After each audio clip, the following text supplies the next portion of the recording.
សិក្សានៃសាលាព្រះគម្ពីរព្រះដំណាក់កម្ពុជាឆ្នាំសិក្សា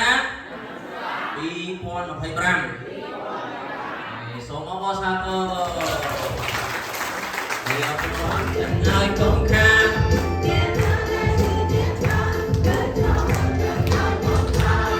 ហើយព្រះបិតាព្រះបុត្រានិងព្រះវិញ្ញាណ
Thank you so much. Thank you so much for having us to serve the Lord.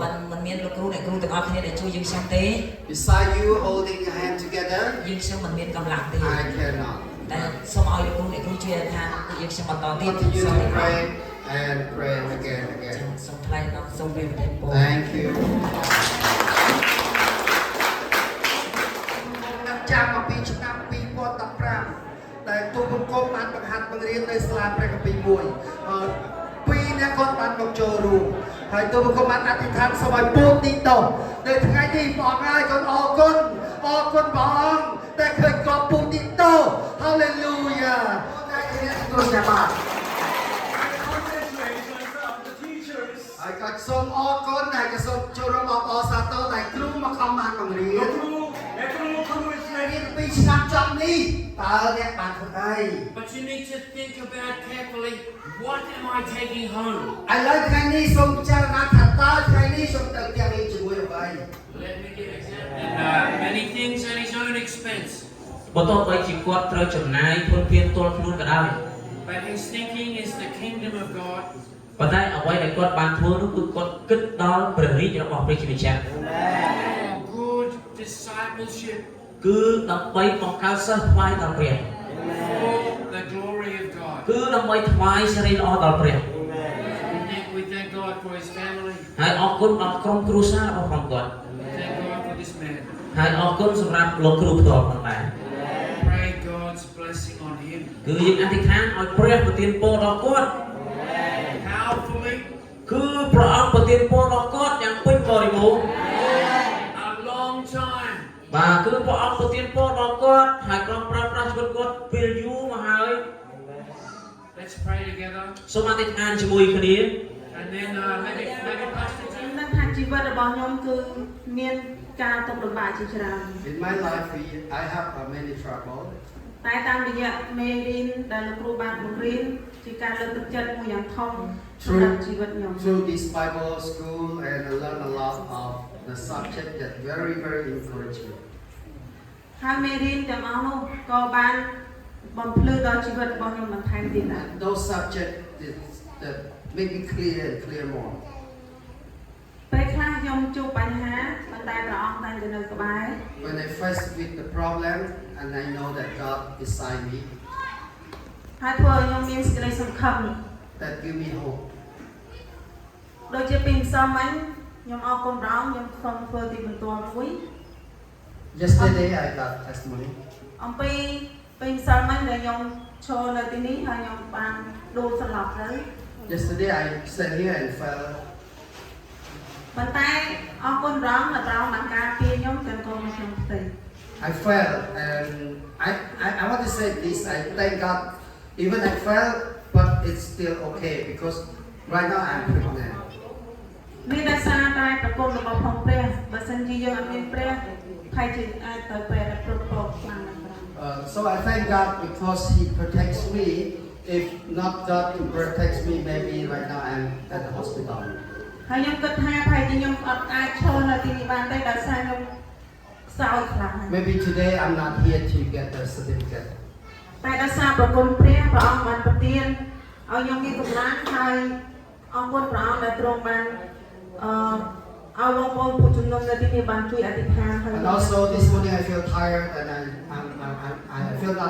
cannot to join. But praise God that God give me strength and brother and sister pray for me and I got strength and come to join this ceremony. ការអធិដ្ឋានដែលចេញពីចិត្តមិនមែនការអធិដ្ឋានដែលចេញពីមាត់គឺខ្ញុំចង់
살아계신 예수님의 능력의 이름으로 기도드리옵나이다. រៀបប្រកាសពីនគរព្រះទៅកាន់មនុស្សដទៃសហគមន៍អរគុណព្រះទូលដល់ហើយថាតាមក្នុងដីហើយលើយ៉ាងអស្ចារ្យទូលអរគុណព្រះអង្គឲ្យស្ថានភាពទីដោយសូមបានជា